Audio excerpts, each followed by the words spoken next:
Power of attorney जिसे GPA के नाम से जाना जाता है, क्या ये बंद हो गई है? क्या पहली वाली वैलिड होंगी? क्या आगे वाली आगे होंगी? ये सुप्रीम कोर्ट की जजमेंट्स आ गई हैं कि अटॉर्नी होल्डर कभी भी मालिक नहीं होता। ये दिल्ली में धड़ल्ले से चल रहा है कि दिल्ली में पहले तो पावर अटॉर्नी चलती थी, पावर अटॉर्नी कैसे जो है अभी मान रहे हैं? अनरजिस्टर्ड है तो भी नहीं है और रजिस्टर्ड है तो भी नहीं है मालिकाना हक पावर अटॉर्नी से। क्लियर कट कहा गया अगर वो पावर अटॉर्नी पे है तो मालिकाना हक नहीं है, मालिकाना हक सिर्फ सेल डीड से है। अच्छा, जिसको पक्की रजिस्ट्री कहते हैं भाषा में। तो रजिस्टर कराते हैं तो स्टैंप ड्यूटी उसके ऊपर जो लॉ के अकॉर्डिंग स्टैंप ड्यूटी एप्लीकेबल है। 4% ड्यूटी है अच्छा पुरुष के केस में हाँ। और 3% ड्यूटी है महिलाओं की। नहीं, जीपीए रजिस्टर नहीं कराई है, एग्रीमेंट टू सेल वो रजिस्टर नहीं है, ये सब रजिस्टर नहीं है, तो वो खर्चा कितना दे रहा है इसमें? 500-700 रुपए में किसी के भी पास नोटरी वाले के पास जाके उसको बनवा लेता है, जो गवर्नमेंट ने तो बंद कर दिया, लेकिन हो सकता है कि आज भी कच्चे में हजारों कागज डेली बन रहे हैं। और इसलिए समस्या आ रही है कि जब नोटिस आ जाता है कि भाई ये आपका अवैध है या आपने यहाँ पे कब्जा किया हुआ है, फिर वो लेके जाते हैं, देखिए जी हमने तो करा रखा है, और उसके बाद में फिर वो कहते हैं नहीं भी ये माना नहीं जाएगा। जिन लोगों के पास अभी पावर अटॉर्नी है उनको डरने की जरूरत है? बिल्कुल डरने की जरूरत नहीं है। जिनके पास 2019 से पहले की पावर अटॉर्नी है। टेक्निकली लिखा नहीं है कि दिल्ली में जीपीए बंद, लेकिन प्रैक्टिकली ये हो गया है कि दिल्ली में जीपीए बंद। नमस्कार, मैं हूं शरद शर्मा, आप देख रहे हैं शरद शर्मा ऑन ग्राउंड। दिल्ली में इन दिनों बहुत चर्चा चल रही है कि क्या पावर ऑफ अटॉर्नी जिसे जीपीए के नाम से जाना जाता है, क्या वो बंद हो गई है? खासतौर से कच्ची कॉलोनी वाले लोग इस बारे में बहुत चर्चा कर रहे हैं और सच जानना चाह रहे हैं कि असली स्थिति क्या है। क्या ये बंद हो गई है? क्या पहली वाली वैलिड होंगी? क्या आगे वाली आगे होंगी या नहीं होगी? इसके अलावा भी दिल्ली के अंदर पिछले काफी समय से बुलडोजर बहुत चल रहा है, बहुत सारे लोगों को नोटिस आ रहे हैं और उनके घर तोड़े जा रहे हैं, और जब वो अपने कागज दिखा रहे हैं तो उसमें जो है उनके कागज जो है ये कहा जा रहा है नहीं, आपके ये कागज मान्य नहीं होंगे, और उसमें बहुत सारे लोग पावर ऑफ अटॉर्नी दिखा रहे हैं, जीपीए दिखा रहे हैं। तो सही स्थिति क्या है कि दिल्ली में अभी क्या स्थिति है और कौन से डॉक्यूमेंट्स आपके पास होने चाहिए, तभी आपकी प्रॉपर्टी आपकी मानी जाएगी, मालिकाना हक आपका माना जाएगा। ये जानने के लिए आज हम विकास जैन जी के पास आ गए हैं, जो कि दिल्ली सब रजिस्ट्रार बार एसोसिएशन के अध्यक्ष हैं। यानी कि ये वो हैं जो ये सब डॉक्यूमेंटेशन में डेली डील करते हैं, यानी कि इस तरह के दस्तावेज के ये एक्सपर्ट हैं। सर, बहुत बहुत स्वागत है आपका। धन्यवाद सर, सबसे पहले तो क्या दिल्ली के अंदर ये जो मुख्यमंत्री ने कहा है, ये और दिल्ली सरकार ने कहा है, इसमें पहले मैं पढ़ दूं कि मुख्यमंत्री के दिल्ली सरकार की तरफ से क्या कहा गया है, फिर आप इसमें बताइएगा। मुख्यमंत्री की तरफ से कहा गया है, मुख्यमंत्री कार्यालय की तरफ से कहा गया है कि दिल्ली में संपत्ति पंजीकरण व्यवस्था अब और अधिक पारदर्शी, जवाबदेह और नियम सम्मत होगी। मुख्यमंत्री श्रीमती रेखा गुप्ता के निर्देश पर जनरल पावर ऑफ अटॉर्नी से जुड़े मामलों की जांच और निगरानी के लिए सख्त व्यवस्था लागू की गई है। रक्त संबंधियों के अलावा अन्य व्यक्तियों के पक्ष में होने वाले सभी जीपीए मामलों की अनिवार्य जांच होगी। ऐसे सभी मामलों को उचित स्टाम्प शुल्क निर्धारण के लिए कलेक्टर ऑफ स्टाम्प के पास भेजना अनिवार्य होगा। प्रत्येक जीपीए दस्तावेज की गहन जांच कर यह सुनिश्चित किया जाएगा कि बिक्री, कब्जा हस्तांतरण या मालिकाना हक से जुड़े प्रावधानों के अनुरूप उचित स्टाम्प शुल्क लागू हो। कलेक्टर ऑफ स्टाम्प को 30 दिनों के भीतर कारण सहित आदेश जारी करना होगा। उचित स्टाम्प शुल्क के भुगतान के बिना ऐसे दस्तावेजों का पंजीकरण नहीं किया जाएगा। 1 महीने के भीतर ऑनलाइन ट्रैकिंग प्रणाली विकसित की जाएगी तथा सभी मामलों की नियमित निगरानी सुनिश्चित होगी। नियमों का उल्लंघन करने वाले अधिकारियों के विरुद्ध कड़ी अनुशासनात्मक कार्रवाई की जाएगी। पारदर्शी प्रशासन, सुरक्षित राजस्व और नागरिकों के हितों की रक्षा के लिए दिल्ली सरकार पूरी प्रतिबद्धता के साथ कार्य कर रही है। ये मुख्यमंत्री कार्यालय दिल्ली सरकार की तरफ से कहा गया है। सर, ये बताइए कि अभी क्या स्थिति है और किस स्थिति की तरफ हम बढ़ रहे हैं अब? देखिए, दिल्ली सरकार ने अभी 7 जुलाई को एक आदेश पारित किया जिसमें कहा गया कि अगर पावर ऑफ अटॉर्नी अगर आपको कोई भी करानी है और तो रक्त संबंधियों में यानी ब्लड रिलेशंस में अपने भाई के नाम, बहन के नाम, बच्चों के नाम या माता पिता के नाम करना चाहते हैं तो उस पर कोई स्टैम्प ड्यूटी पेबल नहीं है। लेकिन इसके अतिरिक्त किसी के भी नाम अगर पावर अटॉर्नी कराएंगे तो उस पर या तो ड्यूटी दी जाएगी। अगर ड्यूटी आप नहीं देते हैं तो उसकी जांच की जाएगी पहले, और जांच में अगर ये पाया जाता है कि ये सेल परचेज के लिए यूज हुई है या इसमें पैसे का लेन देन हुआ है या कब्जा ट्रांसफर हुआ है तो उस पर ड्यूटी कंसर्न कलेक्टर जो कि एसडीएम होता है वो उस पर कंसर्न 30 दिन के अंदर अंदर आदेश पारित करके ड्यूटी लगाएगा। मतलब ये बताएगा कि कितनी ड्यूटी इसको देनी होगी। जी, उस पर ड्यूटी और पेनल्टी भी लगेगी अगर आपने पहले ड्यूटी नहीं दी है, और अगर 30 दिन वो आपने डायरेक्ट बगैर ड्यूटी के जमा करा दिया है तो आपको पेनल्टी भी पे करनी पड़ेगी। इसलिए कोई भी डॉक्यूमेंट जमा पहले जब ही कराएं जब उस पर ड्यूटी पे कर दे, अदरवाइज आपको उसके ऊपर पेनल्टी पे करनी पड़ेगी एज पर लॉ। ठीक है, सबसे पहले से बताइए कि अभी दिल्ली में हो क्या रहा था। खासकर हम कच्ची कॉलोनी की बात कर रहे हैं क्योंकि ये जो पावर अटॉर्नी का जो समस्या है ये कच्ची कॉलोनियों में ज्यादा है। तो सर अभी हो क्या रहा था और अब जो व्यवस्था सरकार लाने की कोशिश कर रही है उससे क्या होगा? देखिए, ये समस्या आज की नहीं है, समस्या तो बहुत पुरानी है। समस्या सन 2001 में चलते हैं। सन 2001 में सेंट्रल गवर्नमेंट ने एक प्रोविजन लेके आया कि एग्रीमेंट टू सेल, जीपीए, रेल रसीद, ये पेपर्स पे आप ड्यूटी नहीं देते हैं और रजिस्ट्रेशन नहीं कराते हैं, इसमें से आपको एग्रीमेंट टू सेल, जीपीए का अगर रजिस्ट्रेशन कराना है तो वो रजिस्ट्रेशन मैंडेटरी है, प्लस आपको उसके ऊपर स्टैंप ड्यूटी भी देनी होगी। अच्छा, उदाहरण के लिए बताइए, जैसे मान लीजिए अभी किसी कॉलोनी में कोई 30 लाख रुपए का मकान खरीदता है तो उसको अगर वो रजिस्ट्री कराएगा तो उसको कितना देना होगा, और अगर वो पावर ऑफ अटॉर्नी कराएगा तो कितना देना होगा? आज के दिन अगर 30 लाख रुपए का कोई परचेज करेगा तो रजिस्ट्री में महिलाओं के नाम रजिस्ट्री कराने में लगभग 1,80,000 रुपए खर्च होंगे। 6% है, 6% ड्यूटी है। और जेंट्स के नाम कराने में 8% का खर्चा है जिसमें रजिस्ट्रेशन फीस भी इंक्लूड है। वो 2,40,000 रुपए है। इसी तरह अगर वो पावर अटॉर्नी कराने जाएगा तो महिलाओं के नाम कराने में उसको 90,000 रुपए का खर्चा आएगा। अच्छा। और पुरुष के नाम कराने में 1,20,000 रुपए का खर्चा आएगा। अच्छा, पावर अटॉर्नी पे, पावर अटॉर्नी के ऊपर। अच्छा, ये अगर रजिस्टर कराते हैं तो स्टैंप ड्यूटी उसके ऊपर जो लॉ के अकॉर्डिंग स्टैंप ड्यूटी एप्लीकेबल है, 4% ड्यूटी है। अच्छा। पुरुष के केस में। और 3% ड्यूटी है महिलाओं के। लेकिन जो लोग पावर अटॉर्नी को रजिस्टर नहीं कराते हैं, जो पावर अटॉर्नी को रजिस्टर नहीं कराते हैं और एग्रीमेंट को भी रजिस्टर नहीं कराते हैं तो उससे कोई मालिकाना हक ही नहीं मिलता है। इसके अंदर लॉ में क्लियर कट प्रोविजन है। 2001 के बाद से ट्रांसफर ऑफ प्रॉपर्टी एक्ट में और रजिस्ट्रेशन एक्ट में चेंज कर दिया गया है कि अगर आपने एग्रीमेंट टू सेल और पावर अटॉर्नी दोनों नहीं कराए तो आपको कहीं पे भी आप कोई कब्जाधारी भी नहीं क्लेम कर सकते और ना अपने आप को ओनर क्लेम कर सकते हैं। अच्छा। ओनरशिप तो आप रजिस्ट्री, पक्की रजिस्ट्री से ही कर सकते हैं। अच्छा। लेकिन आप कब्जाधारी भी अपने आप को प्रूव नहीं कर सकते। ये सुप्रीम कोर्ट की जजमेंट्स आ गई हैं कि अटॉर्नी होल्डर कभी भी मालिक नहीं होता। सर मुझे ये बताइए कि अगर किसी ने अपनी जीपी रजिस्टर नहीं कराई है, एग्रीमेंट टू सेल वो रजिस्टर नहीं है, ये सब रजिस्टर नहीं है, तो वो खर्चा कितना दे रहा है इसमें?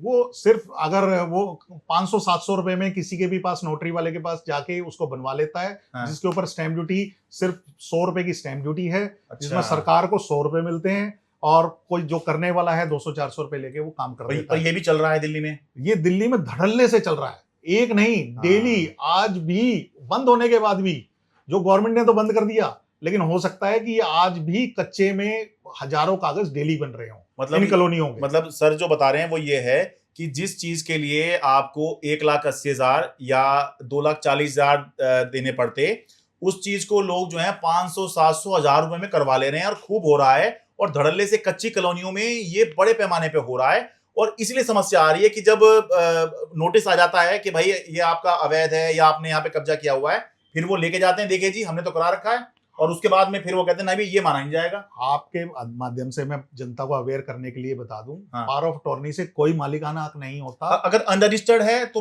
अनरजिस्टर्ड है तो भी नहीं है और रजिस्टर्ड है तो भी नहीं है मालिकाना हक पावर अटॉर्नी से। एक मिनट बताइए, अनरजिस्टर्ड और रजिस्टर्ड पावर अटॉर्नी में क्या अंतर है? सिर्फ इतना अंतर है कि वो पावर अटॉर्नी कैंसिलेबल नहीं है। अच्छा, अगर रजिस्टर्ड हो गई है, रजिस्टर्ड हो गई है तो पैसा देके की गई है, स्टैंप ड्यूटी देके की गई है, तो वो कैंसिलेबल नहीं है। सेलर आपको विड्रॉ नहीं कर सकता उस पावर अटॉर्नी। अच्छा, कब्जा रहेगा, कब्जा रहेगा, लेकिन मालिकाना हक भी नहीं, मालिकाना हक भी नहीं आया। तो इसका क्या फायदा कि आप 4% ड्यूटी भी दें और फिर भी मालिकाना हक नहीं आता। सबसे बेस्ट है आप पक्की रजिस्ट्री कराइए, जिसको सेल डीड कहते हैं, उसमें ही कन्वर्जन। अभी गवर्नमेंट एक पॉलिसी लेके आई है इन कच्ची 1511 कॉलोनीज के लिए, पीएम उदय के तहत। उस पीएम उदय की पॉलिसी के तहत सबसे बढ़िया है, आपको कुछ नहीं करना। आपकी पावर अटॉर्नी, उसने कहा है कि अगर 2019 से पहले की पावर अटॉर्नी है, कच्ची है चाहे पक्की है, उसने एक स्पेशल स्कीम लॉन्च की हुई है 2019 से, पीएम उदय स्कीम जिसको कहते हैं। और उसके अंदर आप अप्लाई करेंगे, सिर्फ 10,000 से लेके 20,000, 30,000 तक का गवर्नमेंट एक्सपेंसेस हैं। आप उसमें अप्लाई कीजिए और उसमें पक्का मालिकाना हक मिलेगा। ठीक है, मालिकाना हक एक बार उसमें मिल गया, तब आपको ना कोई तोड़ पाएगा, ना कोई वो कर पाएगा, क्योंकि वो गवर्नमेंट ने आपके नाम रजिस्ट्री कर दी, गवर्नमेंट करेगी। ठीक है, मैं इसमें एक चीज वो कर दूं, जैसे सर ने बताया अभी, देखिए जैसे हम बता रहे थे कि अगर 30 लाख का मकान है और उस पर आपने रजिस्ट्री करवाते हैं तो भाई 2,40,000 या 1,80,000 महिलाओं के केस में 1,80,000 और पुरुष के केस में 2,40,000 की आप जो है स्टैंप ड्यूटी देते हैं, तब आपकी रजिस्ट्री होती है। इससे बचने के लिए लोग जो है 500-700,000 रुपए में अनरजिस्टर्ड जो है जीपीए करवा रहे हैं, ये सब करवा रहे हैं। इससे हो क्या रहा है, इससे एक तरफ सरकार को चूना लग रहा है स्टैंप ड्यूटी का, और दूसरी तरफ जो लोग ये काम कर रहे हैं या करवा रहे हैं वो आगे जाकर जो है परेशानी में पड़ रहे हैं। क्यों? ना तो उनके पास मालिकाना अधिकार आया जिस प्रॉपर्टी को वो खरीद रहे हैं, और ना ही वो किसी तरह के उसमें जो है उनका कब्जा माना जा रहा है। क्यों? क्योंकि पावर अटॉर्नी जो है वो मालिकाना हक तो देती नहीं है आपको। तो इसलिए पहली बात तो ये हो गई कि भाई दिल्ली के अंदर आप जो है अगर पावर अटॉर्नी कराते हैं तो भाई मान्य नहीं है, आपके पास ओनरशिप नहीं आएगी, उसकी आपकी रजिस्ट्री आएगी। तो ये जो सख्त करने की कवायद चल रही है, ऐसा लगता है कि सरकार एक तीर से दो निशाने इसमें कर रही है कि भाई एक तरफ तो सरकार के पास आमदनी अच्छी आए, पहली बात, और दूसरा ये जो बाद में समस्या आती है कि हमारे पास तो पावर अटॉर्नी है, हमारे पास तो पावर अटॉर्नी है, ये ना आए। सर मुझे ये बताइए, जैसे हम छोटे थे, हम बचपन से एक चीज सुनते आ रहे हैं और बहुत से लोग जिनको नोटिस आए कि आप मकान खाली करिए, यहाँ पर आप अवैध रह रहे हैं, वो ये कहते हैं, और हमने भी सुना कि दिल्ली में पहले तो पावर अटॉर्नी चलती थी, तो ये पावर अटॉर्नी कैसे जो है अब नहीं मान रहे हैं? सर देखिए, इसके दो पहलू हैं। हाँ। एक तो सन 2001 में 24/9/2001 को सेंट्रल गवर्नमेंट एक एक्ट में प्रोविजन लेके आई कि जो power attorney agreement to sale सन 2001 से पहले के हैं वो वैलिड हैं। ठीक है। लेकिन 2001 के बाद के जितने हैं उनको रजिस्ट्रेशन मैंडेटरी है। जिसने अगर रजिस्ट्रेशन नहीं कराया तो वो कोर्ट में एडमिसिबल नहीं है, यानी एक्ट में प्रोविजन नहीं है। उसके बाद सुप्रीम कोर्ट की एक जजमेंट आई, Suraj lamp versus government of Haryana, जिसके अंदर क्लियर कट कहा गया पावर अटॉर्नी एग्रीमेंट चाहे रजिस्टर्ड है चाहे अनरजिस्टर्ड है, अगर वो पावर अटॉर्नी पे है तो मालिकाना हक नहीं है, मालिकाना हक सिर्फ सेल डीड से है। अच्छा। जिसको पक्की रजिस्ट्री कहते हैं भाषा में। और दूसरी चीज, अब सेंट्रल गवर्नमेंट इसीलिए स्टेट गवर्नमेंट के साथ मिलकर जो पीएम उदय स्कीम लाई, क्योंकि लोगों में प्रॉब्लम क्या थी कि गवर्नमेंट लैंड अवार्डेड थी, ये कॉलोनियां जिसपे बसी ये सरकारी लैंड थी, सरकार ने अवार्ड की हुई थी, एक्वायर की हुई थी। अच्छा। उन पे कॉलोनियां बस गई। अब सॉल्यूशन था, क्योंकि 40-50 लाख मकान है, इसमें तोड़ना फिजिबल नहीं था, तो गवर्नमेंट एक स्कीम लाई जिसको एमनेस्टी स्कीम कह लो आप, कि जी आप अपने जहां जैसा है, जैसे आप यहाँ पे ऐड देखेंगे चल रहा है 1511 अनधिकृत कॉलोनी अब होंगी नियमित, एज इज वेयर इज, जो जहां जैसा है, जो जहां पर है वैसे ही तह पे वहीं पे बनी हुई पे आपको सिर्फ जैसी पावर अटॉर्नी हो आपके पास 2019 से पहले की होनी चाहिए, तो आप उसको रेगुलाइज करा सकते हैं। आप आपके नाम पक्की रजिस्ट्री सरकार करके देगी आपके नाम। ठीक है। और उसका प्रोसीजर बहुत छोटा सा बनाया हुआ है, लेकिन अभी उसमें थोड़ा रिफॉर्म की जरूरत है, वो एक अलग मैटर है कि गवर्नमेंट को रिफॉर्म करना चाहिए। और उसकी भी लास्ट डेट दी हुई है गवर्नमेंट ने, वो लास्ट डेट 31 अक्टूबर 2026 है। अच्छा। 31 अक्टूबर 2026 तक आपको ये सारे अप्लाई करने पड़ेंगे। अगर आपने अप्लाई नहीं करे तो आप उसमें पीछे छूट जाएंगे, इसलिए 31 अक्टूबर से पहले पहले पीएम उदय स्कीम में जरूर अप्लाई कर दें। ठीक है, मुझे ये बताइए, हम वापस इस पे लौटते हैं, ये जो दिल्ली सरकार का अभी का आदेश आया है जी, जिसकी वजह से अब ये एक तरह का ये भ्रम है या ये सही है कि भाई अब दिल्ली में जो है जीपीए बंद हो गई है, पावर अटॉर्नी बंद हो गई है, ये कितना सही है और इस आदेश का मतलब क्या है? देखिए, जो आदेश अभी 7 जुलाई को आया है, हालांकि ये आदेश सरकार की तरफ से सन 2004 में भी आया, सन 2021 में भी आया, लेकिन इंप्लीमेंटेशन की कमी थी। उसकी वजह से जो सरकार को ड्यूटी मिलनी चाहिए थी, रजिस्टर्ड पावर अटॉर्नी पे ड्यूटी नहीं मिल रही थी। अच्छा। और वो कुछ बाबुओं की मिली भगत, बिचौलियों की मिली भगत से उस पे सिर्फ 100 रुपए सरकार को मिलते थे, बाकी लोगों की, बिचौलियों की जेब में और बाबुओं की जेब में चले जाते थे। और वो बहुत बड़ा एक स्कैंडल बन गया था। सरकार की नजर उस पर पड़ी, हमारी एसोसिएशन ने भी उसको उठाया। एक 117 करोड़ रुपए का एक मामला सरकार को हमने दिया पिछले साल। वो मामला सरकार के संज्ञान में आया, मीडिया के संज्ञान में आया, उसमें एक ऑफिसर पे कार्रवाई भी हुई, वो अभी लंबित है, चल रही है। और कम से कम मेरा मानना है कि सरकार को पिछले 5 साल में, जब से 2021 से ऑर्डर हुआ है, 2021 से 2026 तक 1000 करोड़ रुपए का सरकार को नुकसान हो चुका है, सिर्फ राजस्व का पावर ऑफ अटॉर्नी में, जो कि रजिस्टर्ड कराई गई है उनमें सिर्फ। अच्छा। जो रजिस्टर्ड करा ली गई उनके अंदर कम से कम 1 लाख पावर अटॉर्नी ऐसी होंगी जो दिल्ली में रजिस्टर्ड हो गई पिछले 5 साल में। मेरा मानना है कि वो रिकवरी, अब नया एक काम चालू हो गया है। आप रजिस्ट्री कराने जाते हैं उन पावर अटॉर्नी पे, तो कंसर्न ऑफिसर कहता है इस पे अब मैं ड्यूटी लूंगा क्योंकि 7 जुलाई का ऑर्डर आ गया कि ड्यूटी लगनी है। अच्छा। पुरानी वाली पे भी लूंगा जो ड्यूटी नहीं दी। हाँ। अब जब तो रिश्वत खा के काम कर दिया गया, अब प्रॉब्लम क्या है कि उसके ऊपर ड्यूटी मांगी जा रही है। जनता तो ठगी महसूस कर रही है कि अब हम जा रहे हैं पक्की रजिस्ट्री कराने, तो उसको कह रहे हैं कि इसके ऊपर ड्यूटी दो। हाँ। और 2021 से 2026 के बीच की ये जितनी भी, अच्छा। और जिसने कर दी उसके ऊपर कोई लायबिलिटी नहीं। अच्छा। ये भी एक नई समस्या है जो कि फेस करनी पड़ रही है मार्केट में लोगों को, और करनी पड़ेगी अभी आगे।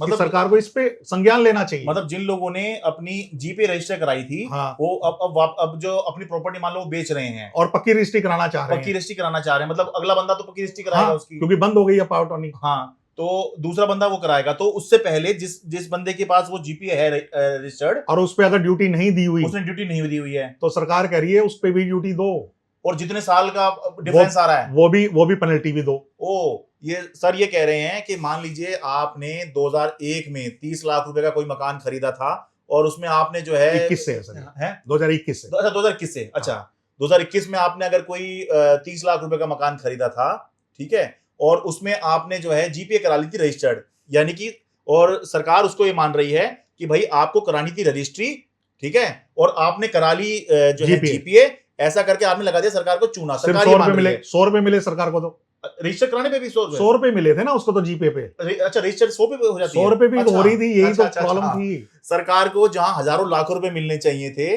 सरकार को मिले 100 रुपए, ठीक है। तो सरकार अब ये मान रही है कि इसका मतलब आपने सरकार को चूना लगाया है। तो अब जब आप उसको आगे बेचने जाएंगे और रजिस्ट्री के फेस में आएंगे, तो आपको वो जो 5 साल 6 साल जब भी आप बेचेंगे, जितना जब से भी आपने बेचा, तो उसकी पूरी पेनल्टी आप देंगे, तब जाके आपकी प्रॉपर्टी अगली रजिस्ट्री होगी जीपीए से, और वो जो रजिस्ट्री होने वाली है उस पर वो आएगी। हाँ, ठीक है सर। ये जो अभी इन्होंने बताया, इसका क्या क्या है कि जैसे कह रहे हैं कि भाई ब्लड रिलेशन में अगर कोई जीपीए करवा रहा है तो अलाउड है। देखिए इसमें भी कंफ्यूजन ना हो। हाँ। सिर्फ जीपीए अलाउड है। जीपीए के साथ अगर एग्रीमेंट किया ब्लड रिलेशन में, तो वो भी अलाउड नहीं है। ओनली अगर जर्नल पावर टर्नी करना चाहता हूं मैं, और आप रियल ब्रदर्स हैं, हाँ। और मैं चाहता हूं मेरे बिहाफ पे, मैं आज विदेश में जा रहा हूं, हाँ। और आपको अपने सारे कोई प्रॉपर्टी है मेरी, और उसकी देखरेख करें, कोई बेचना हो, कोई लीज पे देना हो, कुछ भी करना हो, आप मेरे बिहाफ पे कर सकें, तो वो उन पर्पसेज के लिए उसको एग्जम्पशन दी है। 100 रुपीज पे वो रजिस्टर्ड होती है। अच्छा। लेकिन अगर मैं आपसे कोई पैसा लेता हूं उस पावर टर्नी के अगेंस्ट, चाहे मेरा ब्लड रिलेशन है, तो आपको ड्यूटी देनी होगी। अगर मैंने कोई पैसा नहीं लिया और ब्लड रिलेशन में है, अच्छा, तो कोई ड्यूटी नहीं देनी, सिर्फ 100 रुपीज देनी है। अच्छा। लेकिन थर्ड पार्टी के केस में, यानी ब्लड रिलेशन नहीं है जहां, वहां पे ड्यूटी के लिए उन्होंने बाउंडेशन कर दी है, क्योंकि ये हाई कोर्ट और सुप्रीम कोर्ट की जजमेंट्स में आ चुका है। थर्ड पार्टी को करने से रेवेन्यू लॉस होता है। रेवेन्यू लॉस को बचाने के लिए सरकार ने ये सारा कुछ कार्रवाई की है कि रेवेन्यू सरकार पे आए। तो इसका मतलब यह है कि टेक्निकली लिखा नहीं है कि दिल्ली में जीपीए बंद, लेकिन प्रैक्टिकली ये हो गया है कि दिल्ली में जीपीए बंद। इसलिए बंद हो गई कि जब 4% वो जीपीए पे देगा और पक्की रजिस्ट्री पे 6% देगा, तो 6% देके पक्की रजिस्ट्री नहीं करा लेगा। वो जीपीए किस लिए कराएगा? जीपीए लोग कराते इसलिए थे कि उसकी ड्यूटी बचाने के लिए, और जिससे, जबकि वो बिचौलिए उनको गलत गाइड करते थे कि वो मालिकाना हक मिल रहा है तुम्हें जीपीए से। मालिकाना हक भी नहीं मिलता था, और फिर भी वो वहां पे करा लेते थे कुछ पैसे देके। अच्छा। और सरकार को मिलते थे 100 रुपए सिर्फ। तो अच्छा। इसलिए सरकार ने उस पर बैन लगा दिया और कहा है कि अगर करवानी है तो 4% ड्यूटी दो, नहीं तो आपकी रजिस्टर्ड नहीं होगी। अच्छा। और 4% ड्यूटी देने का कोई यूज नहीं है, क्योंकि उसमें मालिकाना हक भी नहीं मिल रहा है। मालिकाना हक भी नहीं मिल रहा, 6% देके आप मालिकाना हक ले सकते हैं। मतलब हम ये गलत तो नहीं कह रहे हैं कि जीपीए एक तरह से प्रभावी रूप से बंद हो गई है। प्रभाव तो यही है कि उसी दिन से आज तक कोई जीपीए नहीं हुई है दिल्ली में थर्ड पार्टी। अच्छा, जब से आदेश आ गया 4% देना ही नहीं चाहता कोई। अच्छा, जब वो कह रहे हैं। अच्छा, आप ये भी कह रहे हैं कि अगर आपने ये दावा करके किया कि भाई हम जो है या आपस में ही कर रहे हैं, कोई सेल नहीं हो रहा है, और जांच में ये पाया गया ये सेल कर रहे हो आप, दावे की जांच एसडीएम करेगा, उसको 30 दिन में उस दावे की जांच के अगेंस्ट आदेश देना है। वो दोनों को पार्टियों को बुला के पहले जांच करेगा, कब्जा चेक करेगा, फिर आदेश देगा। अगर उसको ये पाया जाता है कब्जा दे दिया है या पैसे का लेन देन हुआ है, तो वो उस पर ड्यूटी 4% प्लस उसकी पेनल्टी सब कुछ वसूलेगा। ओ भाई सर, ये बता रहे हैं कि भाई देखिए, ऐसा नहीं होगा कि आप हिट एंड ट्रायल करेंगे। ऐसा करते हैं, एक बार अप्लाई करके देखते हैं, और अगर बात बन गई ठीक है, वरना तो ड्यूटी दे देंगे। ऐसा नहीं होगा। ये आप जब दावा करें तो वो ये मान के चल रहा है कि भाई आपने सच ही बोला है, और वो जांच करके वो बताएगा कि भाई ये है। लेकिन अगर दावा आपका गलत पाया गया तो ये पाएगा कि आप झूठ बोल रहे थे, आप चोरी करते हुए पकड़े गए हैं, इसलिए जो है एक तो आपको ड्यूटी तो देनी ही पड़ेगी उसकी, ऊपर से आपके ऊपर पेनल्टी और लगाई जाएगी क्योंकि आप चोरी करते हुए पकड़े गए हैं। तो भाई अगर आपने आपका इरादा है कि भाई आप जीपीए करवाएं, पावर टर्नी करवा रहे हैं, तो भाई दावा जो है वो अपना एक्यूरेट रखें, क्योंकि कल को आपके ऊपर आपको ड्यूटी भी देनी पड़ेगी, पेनल्टी भी देनी पड़ेगी, नंबर एक। दूसरी बात सर ये बता रहे हैं कि भाई अगर आप अपनी जीपे भी रजिस्टर करा रहे हैं, एग्रीमेंट टू सेल भी रजिस्टर करा रहे हैं, और उसमें कितना 4% आप बता रहे हैं जीपीए के अंदर 4% ड्यूटी आ रहा है, एग्रीमेंट कराएंगे तो वो सेम पक्की रजिस्ट्री वाली है 6% और 8%। अच्छा, तो इसलिए वो एग्रीमेंट और अटॉर्नी कराने से बेहतर है पक्की रजिस्ट्री कराएं। अच्छा, तो ये जो पावर टर्नी है इसकी तरफ ना जाएं, क्योंकि सुप्रीम कोर्ट का भी आदेश बता रहे हैं। सुप्रीम कोर्ट का एक Suraj Lamp versus government of Haryana में 2011 में जजमेंट आ चुकी है हाँ। कि आप पावर ऑफ अटॉर्नी और एग्रीमेंट भी करा लेंगे तो भी आपको मालिकाना हक नहीं है, आप मालिक सिर्फ पक्की रजिस्ट्री से ही बनेंगे। अच्छा। इसलिए पक्की रजिस्ट्री की तरफ जाएं, जो या तो जो रजिस्टर्ड सेलर करे या सरकार करे, जो कि आजकल पीएम उदय में कर रही है। अच्छा। वो पक्की रजिस्ट्री करके दे रही है सरकार भी, आपकी पक्की रजिस्ट्री हो जाएगी, आपका वो भी रेगुलाइज हो जाएगा कि एरिया में है। हाँ। वहां पे जीआईसी करके पहले चेक भी करती है कि वो गवर्नमेंट लैंड में तो नहीं है। हाँ। और उसके बाद आपके नाम पक्की रजिस्ट्री करती है, आपको पक्का मालिकाना हक मिल जाएगा फॉर एवर। जब भी आप बेचेंगे हाँ। तो आप पक्की रजिस्ट्री ही कर पाएंगे, उस पर लोन भी ले पाएंगे, उसको गिरवी किसको भी रख सकते हैं, गिफ्ट कर सकते हैं, बच्चों को विल कर सकते हैं, कुछ मर्जी कर सकते हैं आप उसके बाद। ठीक है। और ये जो आप बता रहे थे कि अभी कुछ छूट चल रही है कि 31 अक्टूबर 2026 तक, 31 अक्टूबर 2026 तक पीएम उदय के अंदर उन्होंने नॉमिनल चार्ज रख के अप्लाई करने को कहा है। अच्छा। प्लॉट के स्लैब वाइज है, 50 गज तक इतना, 100 गज तक इतना, अलग अलग स्लैब्स हैं। हाँ। कि 5,000 रुपए से लेके 50,000 लाख रुपए तक के रेट हैं अलग अलग साइज के। हाँ। उनको कन्वर्जन चार्ज जिसको कहा है उन्होंने, वो लेके और वो उसको अप्लाई करना है 31 अक्टूबर तक। अच्छा। उसको 45 डेज में गवर्नमेंट उसको कन्वर्ट कर रही है, जिसमें पक्की रजिस्ट्री आपको करके देगी। अच्छा। उसके अंदर आपको जीआईसी होके सब कुछ काम होना है, ताकि आपके नाम मालिकाना हक मिल जाएगा परमानेंट। सर वापस इस पे लौटते हैं, जिन लोगों के पास अभी पावर टर्नी है तो क्या उनको डरने की जरूरत है? बिल्कुल डरने की जरूरत नहीं है। जिनके पास 2019 से पहले की पावर टर्नी है, खासकर हाँ। 29 अक्टूबर 2019 से पहले की जितनी भी पावर टर्नीज हैं, वो पीएम उदय के अंदर 1511 कॉलोनीज के लिए हाँ। स्पेशल स्कीम चली हुई है 31 अक्टूबर तक। अच्छा। वो उनमें अप्लाई करें, चाहे रजिस्टर्ड है चाहे अनरजिस्टर्ड है, चाहे उसके पास नोटरी के कागज हो चाहे बगैर रजिस्टर्ड के, वो बिल्कुल ना डरे उनको, लेकिन अप्लाई जरूर कर दे 1511 कॉलोनीज में से 31 अक्टूबर से पहले। अच्छा। उनकी पक्की रजिस्ट्री बना के देगी सरकार। अच्छा। ये 2019 की डेट इसलिए बता रहे हैं कि तब से सरकार पीएम उदय योजना लाई थी, तो आपके पास कुछ भी कागज हैं, चाहे अनरजिस्टर्ड जीपीए है, चाहे रजिस्टर्ड जीपीए है, चाहे आप रजिस्ट्री का दावा कर रहे हैं, तो भाई वो भी सर वहां दिखा दीजिए। तो इसमें जो है आपकी पीएम उदय के तहत आपकी जो है जो रजिस्ट्री है पीएम उदय वाली, कन्वेंस डीड इसे बोलते हैं, कन्वेंस डीड, तो वो जो है सरकार आपको बना के देगी। 1511 से अलग जो कॉलोनियां होंगी, क्योंकि बहुत सारी जो हैं वो पक्की नहीं होंगी। 1500 कॉलोनियों के अलावा करीबन 200-250 ऐसी कॉलोनीज हैं जिनका ओ जोन है, या गवर्नमेंट ने उनको 67 कॉलोनीज ऐसी पॉश कॉलोनीज है, जैसे एफुलेंट कॉलोनी, सैनिक फार्म वाले, सैनिक फार्म है, महिंद्रा एन्क्लेव है, इस एरिया में उनको रेगुलाइज नहीं किया गया क्योंकि उनके हाई कोर्ट सुप्रीम कोर्ट्स में केसेस चल रहे हैं अभी तक। तो वो कॉलोनीज अभी अधर में है, वो कॉलोनीज पावर टर्नी भी वैलिड नहीं है उनकी। अच्छा। और उनकी सेलिड भी बंद है, उनकी पक्की रजिस्ट्री भी बंद है। तो वो कॉलोनियां, मैं चाहूंगा आपके माध्यम से लोगों को बचना चाहिए उन कॉलोनियों से अभी। अच्छा। क्योंकि वो गवर्नमेंट लैंड की हैं, और ओ जोन की कॉलोनी को कोर्ट ने कह दिया है कि आप इसमें सेल परचेज नहीं कर सकते, कन्वर्जन नहीं कर सकते। इसी तरह ये वाली कॉलोनीज को भी, सैनिक फार्म जैसी कॉलोनीज को भी कह दिया गया है आप सेल परचेज कंस्ट्रक्शन नहीं कर सकते। ये क्योंकि आपने अच्छा बताया, कोई मुझसे सवाल पूछ रहा था कि उसको ऐसी ये जो एफ्लुएंट कॉलोनी, सैनिक फार्म और इस तरह की, उसमें कुछ सस्ती प्रॉपर्टी मिल रही होगी, तो उसको ये लग रहा है कि देर सवेर ये पक्की होनी ही है, तो क्या मैं खरीद लूं? देखिए, आज क्या पॉलिसी है वो बता सकता हूं, फ्यूचर में कोई पॉलिसी आएगी तो हो सकता है वो रेगुलाइज कर दें। हाँ। लेकिन क्योंकि अभी हाई कोर्ट ने और सुप्रीम कोर्ट ने उनको बिल्कुल कुछ भी करने को मना किया है, कंस्ट्रक्शन करने को, सेल परचेज करने को, इन कॉलोनियों को बैन लगाया हुआ है। अच्छा। खुद सुप्रीम कोर्ट वॉच कर रही है सैनिक फॉर्म पे क्लियर कट, तो उन कॉलोनियों से बचा जाए जहां तक बेहतर है आज के दिन। कल को फ्यूचर में कोई रेगुलाइज करती है गवर्नमेंट स्पेशल स्कीम में, हाँ। या कोई गवर्नमेंट उसके लिए स्कीम लेके आती है, तब उसमें एंटर कीजिए, उससे पहले नहीं। ठीक है। तो कुल मिला के ये कहें कि ये कच्ची कॉलोनियां हैं, इनसे अलग अगर किसी के पास में जीपीए है, अनरजिस्टर्ड है, तो फिर तो बिल्कुल चिंता करने की जरूरत है उसको। हाँ, 2019 से पहले वालों के लिए 1511 कॉलोनीज में फिर भी एक स्कीम जो आई हुई है उसमें चिंता कम है। हाँ। 2019 के बाद वालियों में स्कीम अभी हॉल्टेड है। अच्छा। तो अगर गवर्नमेंट स्कीम लाएगी 2026 तक वालों के हाँ। लिए तो वो लेटर ऑन आएगी। नहीं, मैं कच्ची कॉलोनी में वैसे कह रहा हूँ कि किसी ने अगर जीपीए को लेके बैठा हुआ हाँ। है कि मेरे पास जीपीए है, हाँ। और वो इस तरह की कच्ची कॉलोनी में उसका नहीं है मान लीजिए, हाँ, हाँ। तो अगर वो हाँ। जीपीए है उसके तो पास वो में, अपनी रजिस्ट्री में कन्वर्ट करा ले, उसको पक्की रजिस्ट्री में कन्वर्ट करा ले। अच्छा, आज ही अनरजिस्टर्ड तो का तो मतलब ही नहीं है कुछ भी। अनरजिस्टर्ड का कोई मीनिंग नहीं है, उसको सेलर को बुलाना पड़ेगा और पक्की रजिस्ट्री करानी पड़ेगी। अच्छा, पुराने वाले पर्सन आके पक्की रजिस्ट्री करा के जाएगा जब ही उसकी रजिस्ट्री होगी, अगर अनरजिस्टर्ड अटॉर्नी और अगर उसने जीपी रजिस्टर्ड है, एग्रीमेंट टू सेल रजिस्टर्ड है, तो वो अपनी पक्की रजिस्ट्री में कन्वर्ट करा सकता है। आज के प्रोविजंस को देते हुए, ड्यूटीज को देते हुए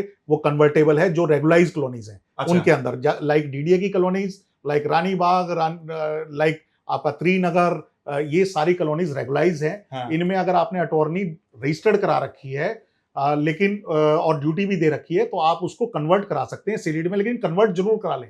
मालिक आप उस अटॉर्नी से भी नहीं है। अच्छा, तो उसमें सेल डीड में जरूर कन्वर्ट करा लें पक्की रजिस्ट्री। पर कुल मिलाकर जो सर बता रहे हैं वो ये है कि भाई बहुत से लोग पूछते हैं कि असली डॉक्यूमेंट्स क्या हैं, तो असली डॉक्यूमेंट सिर्फ और सिर्फ रजिस्ट्री है, जिसे सेल डीड बोलते हैं टेक्निकल भाषा में, जी। सेल डीड बोलते हैं। सुप्रीम कोर्ट का यही आदेश है भाई, सेल डीड ही मालिकाना हक आपको देगी। इसके अलावा कुछ भी अगर आपके पास डॉक्यूमेंट्स हैं तो भाई वो जो है पक्के कागजात नहीं माने जाएंगे, और किसी भी दिन भी आपको कोई चुनौती दे सकता है। जी, चुनौती उसके में कोर्टों में डिस्प्यूट्स उसी के कारण बढ़ते हैं, उससे कोई मालिकाना हक नहीं है। ये 25-50 गज वाली जितने लोग हैं बेचारे अनपढ़ लोग हैं, हाँ। इनको नहीं पता होता, बिचौलिए उनको पावर टॉनी को पक्की रजिस्ट्री कह के दे देते हैं। हाँ। उससे बचना चाहिए। जहां पावर टॉनी है तो उससे बचो, कहो उससे कहो कि पक्की रजिस्ट्री करा के दो। भाई एक बात और ध्यान रखें, जैसे लगातार कह रहे हैं, जो बिचौलिए और जो गुमराह करने वाले लोग हैं, ये आपको जो है तो कहते हैं थोड़ा इतना पैसे दे दो, हम इतने में करवा देंगे, इस चक्कर में बिल्कुल ना आए। ये कर करके ही असल में बहुत बड़ी समस्या दिल्ली के अंदर उत्पन्न हो गई है। सस्ते सस्ते में लोगों ने जो है कागज बनवा लिए हैं, और उसके बाद में फिर जो है नोटिस आता है, और जो है जो अनऑथराइज है वो तो अनऑथराइज रहेगा ही रहेगा हमेशा। जी। और सालों से लोग वहां पर रह रहे होते हैं, अपना पैसा मकान में लगा देते हैं, और फिर जो है फिर परेशानी होती है, तो बिल्कुल। उसकी वजह से बड़ी दिक्कत हुई है। आपके माध्यम से ये भी कहूंगा, किसी कंसल्टेंट से, एडवोकेट से, समझदार से आप जरूर, क्वालिफाइड एडवोकेट से आप सलाह लीजिए। वो आपको सलाह देगा कि लॉ के अकॉर्डिंग क्या हो सकता है। किसी और से सलाह मत लीजिए कागज ट्रांसफर कराने के लिए। आप क्वालिफाइड पर्सन से सलाह लेंगे तो आपको बेनिफिट मिलेगा, ताकि आपके कागज पक्के होंगे। ठीक है सर, बस एक आखिरी सवाल, जिनके पास डीडीए प्रॉपर्टी है, जिन लोगों के पास में डीडीए फ्लैट्स हैं, वो ये कई बार अभी शिकायत कर रहे हैं कि वो फ्री होल्ड कराना चाह रहे हैं, लेकिन डीडीए ने फ्री होल्ड बंद किया हुआ है। हाँ, एक 2 जनवरी 2026 को डीडीए ने एक आदेश जारी किया कि जितने नए फ्री होल्ड होंगे उनके लिए हम अलग से पॉलिसी लाएंगे, एज पर सर्कल रेट हम उसका कन्वर्जन लेंगे, लेकिन पॉलिसी बना रहे हैं। अच्छा। अब 2 जनवरी से लेके आज तक उन्होंने कोई पॉलिसी नहीं बनाई, और वो पॉलिसी अभी अंडर प्रोसेस है। उसके खिलाफ अभी एक कोर्ट में केस भी गया है, दिल्ली हाई कोर्ट में, जो अभी 3 दिन पहले ही उसके लिए एक ऑर्डर हुआ है। वीसी डीडीए को ऑर्डर किया गया है 30 जुलाई के लिए कि आप इसकी जल्दी से जल्दी पॉलिसी बना के और इसको कोर्ट को दीजिए कि पॉलिसी में इतना डिले क्यों है। अच्छा। इसी वो पॉलिसी सेंट्रल गवर्नमेंट ने और डीडीए ने मिलकर बनानी है, लेकिन पॉलिसी डिले हो रहा है वो। अच्छा, ठीक है। और जो मान लीजिए किसी के पास जीपीए, एक और केस में ध्यान में आया, किसी ने मुझे बताया था, उसके पास ये प्रॉपर जो डीडीए कॉलोनी है उसमें ही उसके पास में जीपीए है, पावर टॉर्नी है, तो क्या वो वैलिड है? 24/9/2001 से पहले की अगर अनरजिस्टर्ड जीपीए भी है उसके पास, हाँ। और एग्रीमेंट टू सेल है तो वो वैलिड है, उसको जाके वो फ्री होल्ड करा सकता है। ठीक है। अगर 2001 के बाद की है तब प्रॉब्लम है, अगर वो रजिस्टर्ड नहीं है तो। अच्छा, रजिस्टर्ड है तो फिर उसको जो है आप उसमें कन्वर्ट करा लीजिए रजिस्ट्री में। हाँ, कन्वर्जन फ्री होल्ड आपको डीडीए की स्कीम में आपका कन्वर्जन हो सकता है। क्योंकि अगर आपने रजिस्ट्री कराई है, जीपी रजिस्टर्ड कराया है, तो सरकार ये नहीं मानेगी कि आपने चुराने की कोशिश करी। जी, ये क्लियर है। आप फिर समझ लीजिए, 24/9/2001 से पहले की power of attorney, agreement to sell अगर अनरजिस्टर्ड भी है तो सरकार उसका कन्वर्जन करेगी बगैर कोई ड्यूटी लिए। ठीक है। अगर 24/9/2001 के बाद का कोई भी अटॉर्नी और एग्रीमेंट अनरजिस्टर्ड है और ड्यूटी नहीं दी है तो उस पर ड्यूटी देनी पड़ेगी, तभी कन्वर्जन होगा। और 24/9/2001 के बाद का डीडीए की कॉलोनीज की बता रहा हूं स्पेशली, हाँ। आपने रजिस्टर्ड कराई हुई है अटॉर्नी एग्रीमेंट ड्यूटी देके, तो कोई डरने की जरूरत नहीं है। आप सिर्फ कन्वर्जन कराइए और मालिकाना हक लीजिए। ठीक है। और ये स्पेशली डीडीए की कॉलोनीज के लिए बता रहा हूँ। हाँ हाँ। और इसमें मान लीजिए रजिस्टर उन्होंने कराई हुई है, तो कोई पेनल्टी तो नहीं देनी है? कोई पेनल्टी नहीं देनी अगर रजिस्टर्ड अटॉर्नी एग्रीमेंट दोनों कराया हुआ है तो। 2001 के बाद अगर अनरजिस्टर्ड आपके पास जीपीए है तो तो आप problem। जो बनवाएंगे तो फिर पेनल्टी देनी पड़ेगी, ड्यूटी भी और पेनल्टी भी देनी पड़ेगी। क्योंकि ये माना जाएगा कि आपने चुराया है, हाँ ड्यूटी चोरी करी है आपने। जी जी। ठीक है सर, Right. बहुत शुक्रिया सर, आपने बहुत अच्छे से समझाया, बहुत Thank शुक्रिया you, सर। thank you, उम्मीद धन्यवाद। करता हूं दर्शकों को समझ में आ गया होगा कि भाई सही कागज क्या है और जो अभी दिल्ली सरकार ने किया है उसका मतलब क्या है। प्रभावी रूप से मतलब यही है कि अब भाई जीपे की तरफ मत जाइए आप, सरकार जो है वो करेगी ही नहीं, लिखा नहीं हुआ है लेकिन सरकार करेगी नहीं।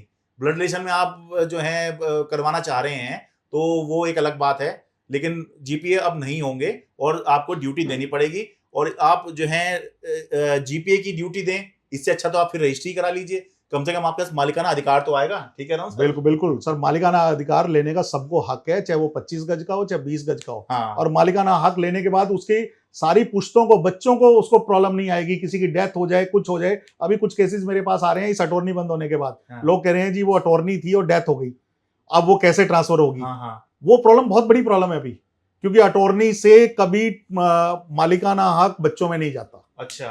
तो वो अटॉर्नी तो इनवैलिड हो गई जिस दिन डेथ हो गई, और मालिकाना हक बच्चों में नहीं गया, वो हक चला गया पुराने सेलर को। अच्छा अच्छा। खाली अच्छा, अटॉर्नी है तो अगर उसके अच्छा, पास। ये जो सर बता रहे हैं वो ऐसा है जैसे मान लीजिए मैंने अपनी कोई प्रॉपर्टी इनको जो है पावर टर्नी दे दी कि भाई आप इसका इस्तेमाल कर लीजिए, आप यूज कीजिए। मान लो अब मैं नहीं रहा तो इसका मतलब ये नहीं है कि मैं नहीं रहा तो इनके पास अटॉर्नी है तो ये इसके जो है वो बन गए। वो नहीं होगी। हाँ। और ना मेरी डेथ हो जाए तो मेरे बच्चों में नहीं जाएगी वो। हाँ। वो राइट सारे आपके पास आ जाएंगे, वो डिफेक्टिव हो जाएगी प्रॉपर्टी। अच्छा। तो अच्छा, इसलिए अच्छा। जल्दी पावर जल्दी टर्नी ही डिफेक्टिव हो जाए फिर तो, डेथ होती है, कि भाई अच्छा अच्छा अच्छा दोनों में किसी की भी हो जाए, किसी की भी डेथ अच्छा हो अच्छा जाए। अच्छा, तो तो उससे वो ऐसे आपके पास ट्रांसफर नहीं हो जाएगा। हाँ, तो जैसे हम सोच रहे हैं कि अच्छा भाई जो देने वाला था वो तो रहा नहीं तो प्रॉपर्टी अब इसकी हो गई, नहीं। ऐसा नहीं होगा। जिंदे जी आप इसको अपने नाम कन्वर्जन करा लें, अपने नाम पक्की रजिस्ट्री करा लें, तो आपके बच्चों में भी कोई प्रॉब्लम नहीं आएगी फॉर एवर। ठीक है सर, बहुत शुक्रिया। दिल्ली से अपने कैमरा सहयोगी अमन कुमार के साथ मैं शरद शर्मा।